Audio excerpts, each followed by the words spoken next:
What's y'all's understanding of what was achieved, what happened this morning? It's my understanding that they had their little powwow and came to a decision about the evidence that they've been blocking, and now they're all in agreement that Justin Bonus is going to get that evidence. You know, this was an evidentiary hearing, and just so everybody at home understands, it was about the evidence, and there is evidence that was never put in the record for a variety of reasons that now is going to be added to the record and is going to be considered, one, at the DA level, because the DA can drop these charges. They can make a recommendation to vacate the conviction. Oh my God. And end this before it ever even gets back to the judge. So it doesn't even have to go back to the court, or it can get to the judge who can look at it and say, you know, based on this, I can make a decision to vacate or send back for a new hearing. And that had been completely denied before, a motion to put all this back in. It had been said, you know, absolutely not. And now it was 180-degree turnaround and said, yes, we'll do it. So this is a huge step forward. Has anybody said why? I think that it's just a matter of just peck until you get, you know, this judge has been on the bench for 26 months.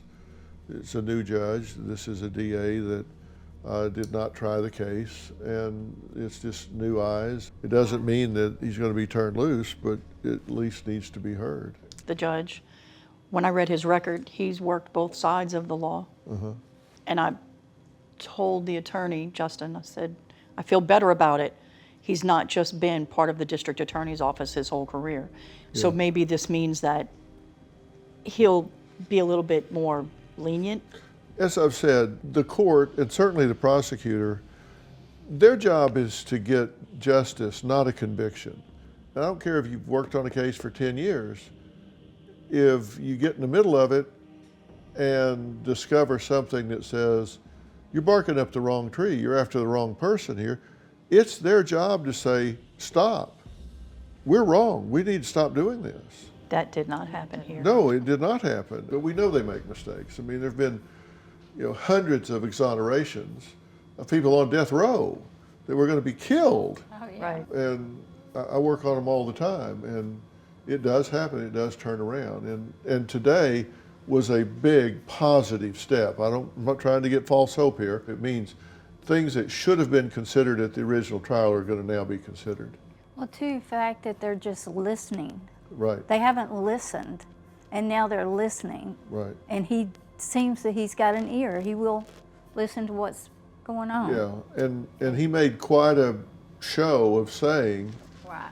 that, hey, I'm all about justice and openness and hearing, and Well, he wanted that out there. you do realize that I showed up in that courthouse and demanded them to give me a reason why legally they couldn't hand me my own records.